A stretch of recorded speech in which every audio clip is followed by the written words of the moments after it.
Go ahead. Coach, playing at Memphis, I mean, that just saying it sounds like a challenge. What are the realities of that? Oh, they're very, very, very talented.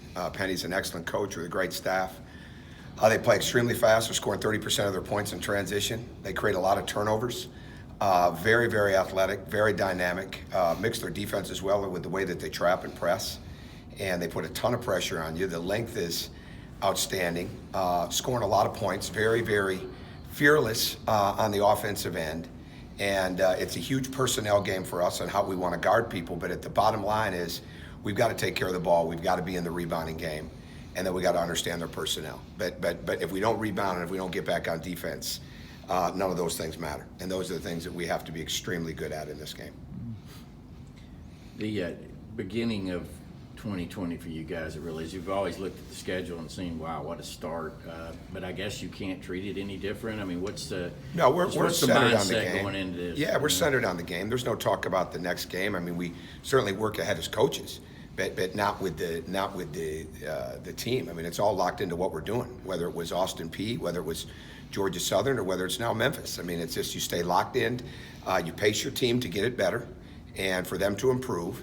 But at the same time, you put into what do you have to get better for that game. You know, what are the keys? What are the weaknesses? What are the things you have to take advantage of? What can they try to take advantage of? And at the same time, a lot of it comes down to common denominators. You know, what's your hustle game like? When it comes to running up and down the floor on both ends, what's your rebounding game like? Are we cutting and moving without the ball? That's a huge thing for us. That is absolute paramount that we move without the ball and that we get the ball reversed. Last time we were on the road, we didn't do a very good job of that. And that's the way that we have to play. So that's really what it is. I mean, they're all going to be very tall tasks in this league. And like I told the team the other day, this is really like a league game. I mean, it's the opening of league play. We just happen to be playing at Memphis on CBS. I mean, so it's a huge game because it's the next game that we're in, and obviously they're an outstanding, highly ranked team. Offensively, how do you think the team is attacking right now? I'm sorry? Offensively, how do you think the team is attacking the basket and doing those kind of things? Attacking, how our team is attacking? I think at times we're good. I think when we move the ball, I think there was a great example the other night when we're cutting and moving without the ball. That's when we're at our best. And we want to get good threes. We want to get good looks at threes. What we don't want to do is shoot a lot of them quickly in the first side without the ball going through the paint, without getting cutting and movement action. So that gets us in position to offensive rebound as well, because that's got to be a key for us. So I think we're attacking better. I think we could always attack better. I think we can roll harder in our screen and roll game. I think we can definitely seal better. And no question, the cutting game and the movement without the ball sets our whole offense. And when that's going, and whether we miss or make, when that's going, we're in a good spot. Go ahead, Mark. I'm sorry. I was going to ask you, how do you like this matchup, or what concerns you in terms of style and personnel? They're extremely talented in all areas. I mean, they just are. I mean, they've got big wings that can score. They're tremendous on the glass. They're one of the nation's leader in shot blocks.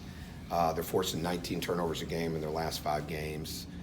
They shoot the ball, and they play fearless offense. And that's a very, very tough place to play. I haven't been there in a while, but it's very, very, very tough. And it's a tremendous home crowd. You can see that on the film, when you watch them. They're very passionate about basketball there, and you can see it.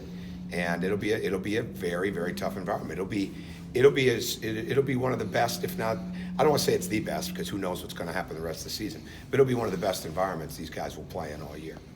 Ty Fagan, what is Ty's role? I mean, he came in last year and a pretty good resume. And this year, how's he had to adjust, and what do you look for him? Well, I think he's gotten much better at moving without the ball. When he defends, when he's cutting and moving, playing with confidence, I think that's really good. He's got to continue to play faster, continue to move faster.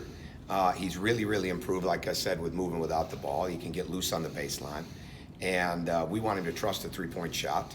Get him in situations where he can drive the ball downhill from the top, from the wing, those type of situations, and then be a really, stellar defensive player for us. How much do you have to depend on a guy like Ray in an environment like that? Well, we have to depend on everybody. I'm not sure we're in a situation where we have leadership that just says, okay, follow me. That's just not necessarily what it is for us right now.